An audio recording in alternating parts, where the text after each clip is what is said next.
LeBron James poster dunk mga idol, pinicturan pa ni Caitlin Clark si LBJ. Nagbungguan sa ere ang dalawang player sa ginawa ni LeBron, pati batang fan ng Pacers napapalakpak. Nag-ala Jordan si Bronny James, nilabasan ba naman ng dila ang kalaban? Los Angeles Lakers versus Indiana Pacers first period. Baliktad na nangyari, nag-showtime ang Lakers sa home court ng kalaban. Liparan agad ang mga players, Luka crossover step back. Tento nating run ang ginawa ng LA. Naka 8 puntos naman agad ang Indiana pero si Luka patuloy ang pagiging scoring machine mga idol. 5-minute mark, trending na naman si LeBron James, Luka and Lolo Bron connection. Pinoster dunk ni LeBron ng 7-footer, 41 years old. Nagagawa pa din ng mga ganitong highlight. Pati nga yung batang fan ng Indy napapalakpak sa kanyang nakita.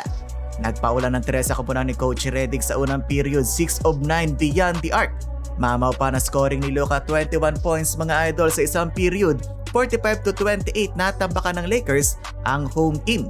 Second quarter parang torong nakakawala tong si LeBron James, talsika ng mga players, dinakdakan na naman si J-Hap na former Lakers player.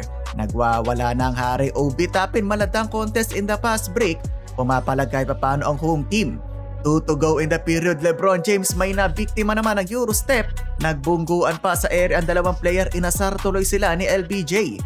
11-point quarter para sa all-time scoring leader, nakatutok nga si Caitlin Clark kay LBJ. Pinitsuran pa mga idol, 75-59, lamang pa din ang LA. Third quarter kakasimula pa lang, wide open agad na 3-pointer para kay AR-15. Anyari na sa depensa ng Indiana mga idol, what a pass by Reeves to Hayes. Hindi nga lang nakompleto ang play pero may free throw. Busog na busog mga idol ang center ng Lakers sa ganda ng mga pasa ng Big 3. Luka lob to Jackson at LeBron alley-oop again to Hayes, para naglalaro lang ng video game itong Lakers. Tingnan nyo pa tong ginawa ni Luka kay Siakam, para nakipag 1v1 lang sa mga court sa barangay.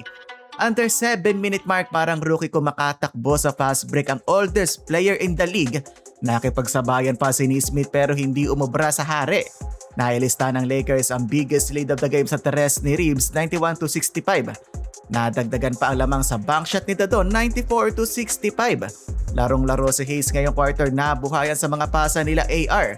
Napatay mo tama si Coach JJ para matigil ang momentum ng Pacers. Nakampante ng konti ang kanyang team.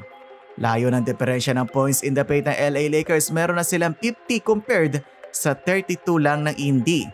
4 o 5 para naglalaro lang si Luka, basic na basic yung pagka-spin, easy 2-pointer.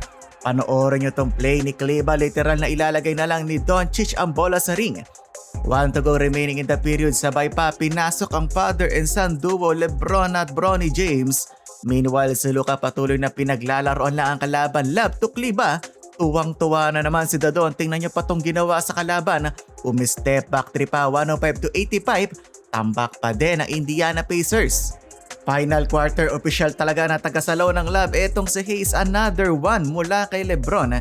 10:55 remaining, eto na ang anak ni LeBron, Bronny in the baseline. Manang-mana sa tatay yung pagkat one-handed throwdown. Abat dumila pa na parang si Jordan etong si James Jr. All Lakers talaga ngayong game, AR-15, another and one. 9-minute mark, hinagis na naman ang bola kay Jackson Hayes na bayayaan na naman ng puntos. 7 to go, LeBron with the classic jumper, though pagkatapos niyan, unti-unting umahabol ang comeback Kings. Wala talagang safe na lead pagkalaban mo ang Pacers. Lumaylay ang depensa ng LA mga idol, nakaka-easy dunk ang Indiana. Bronny James inuulit ang jumper ng kanyang tatay, 128-113. Kinabahan ng contest si Coach JJ dahil naibaba ng Pacers sa 11 na lang ang kalamangan. Back-to-back dunks ni Tapin, buti na lang kumakaunter si Reeves para sa Lakers. Bumaba pa sa single digit ang lamang, 131-124. Nasid lang ang laban sa free throws ni LeBron at Luka. Last seconds, unselfish play mula sa all-time scoring leader na si LeBron. Dunk niya na yon, inabot pa ang bola kay Larabia. Final score 137-130, nakasurvive sa comeback ang LA Lakers.